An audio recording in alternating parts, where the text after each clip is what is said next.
Les amis, j'espère que vous allez bien. On se retrouve pour une revue de presse, la revue de presse du jour, donc du 7 novembre. On va donc analyser toutes les informations sorties par les médias. Mais juste avant, petit instant promotion. N'hésitez pas, mon partenaire Maillot met en avant une promotion actuellement. Tous les détails sont dans la description. Là, je vous présente vite fait le site. En plus, il y a la Coupe du Monde qui arrive, donc n'hésitez pas pour profiter de cette promotion pour vous faire plaisir au niveau des maillots de sélection, même du Barça. Donc toutes les informations dans la description. On commence par une fois la revue de presse. Revue de presse, on commence par la Cadena Ser, radio espagnole d'Espagne, donc qui parle évidemment du Barça. Donc là, dans cet article, on apprend que le Barça veut se renforcer, que Íñigo Martínez, le défenseur central gaucher, et Arnau Martínez, latéral droit, plaisent beaucoup à Barcelone. Donc Íñigo Martínez est très connu, international espagnol, défenseur central. Valverde à l'époque le voulait déjà à Barcelone, alors qu'Arnau Martínez, lui, c'est plutôt un latéral droit qui on a peut-être, moi que personnellement j'ai découvert contre le Real Madrid il y a quelques jours au Bernabéu. Il a fait un grand match, mais après encore une fois jouer à Girona et à Barcelone, c'est complètement différent. Donc dans cet article, on apprend que Siki Rodriguez, qui est le journaliste de la Cadena Ser, qui explique cette information, que le Barça veut renforcer son effectif lors du prochain mercato d'hiver et d'été, et donc la volonté du club, c'est de signer un milieu, un défenseur central gaucher et un latéral droit. Donc la priorité, c'est se renforcer à ce poste de latéral droit. On sait que Bellerín, qui va probablement partir, on sait que Sergi Roberto va également probablement partir, donc tu as quand même beaucoup de besoins à ce poste. Pour l'instant, rappelez-vous, au début de saison, c'était Koundé qui jouait à ce poste, ce qui n'était pas forcément son poste privilégié. Donc Xavi, lui, penserait à Arnau Martínez, le joueur de Gérone, qui a un prix aux alentours de 20 millions d'euros. Il faut rappeler qu'il est passé par la Masia il y a quelques années. Donc 20 millions d'euros pour un joueur comme ça, franchement, pourquoi pas si tu as déjà un titulaire devant lui, mais comme titulaire, franchement, pour moi, ça vaudrait pas le coup. Il faut un mec confirmé à ce poste. C'est un poste capital à Barcelone, et je n'admettrai pas qu'on signe Arnau Martínez comme titulaire. En tout cas, je serais très très étonné. Donc le Barça, évidemment, comme vous le savez, cherche également un milieu de terrain, puisque Busquets, normalement, en fin de saison, va devoir partir. Il avait refusé une prolongation de contrat de 2 ans. C'était surtout une année, mais c'était pour décaler en fait les paiements de la prime de fin de contrat. Donc Busquets devrait normalement partir. Et l'autre poste à renforcer, c'est le poste de défenseur central gauche. Et là, Íñigo Martínez plaît beaucoup à la direction. Donc ça, c'est les deux joueurs qui intéressent en ce moment à Barcelone.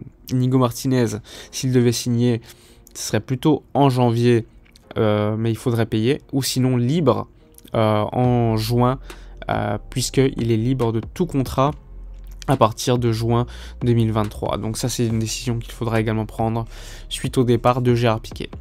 Ensuite, un article concernant Ter Stegen qui est en train potentiellement de devenir le meilleur Zamora de l'histoire. Le trophée Zamora, c'est pour le gardien en Espagne qui encaisse le moins de buts, enfin le ratio le plus bas, quand même assez énorme.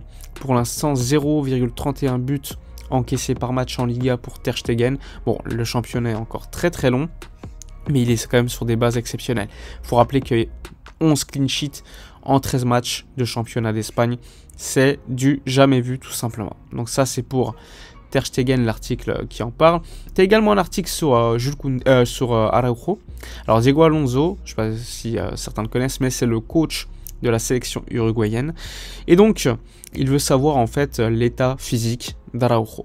Et donc, il va voyager lors des prochaines heures vers Barcelone, tout simplement pour discuter avec Ronald Araujo, qui pour l'instant n'est pas écarté pour participer à la Coupe du Monde avec l'Uruguay.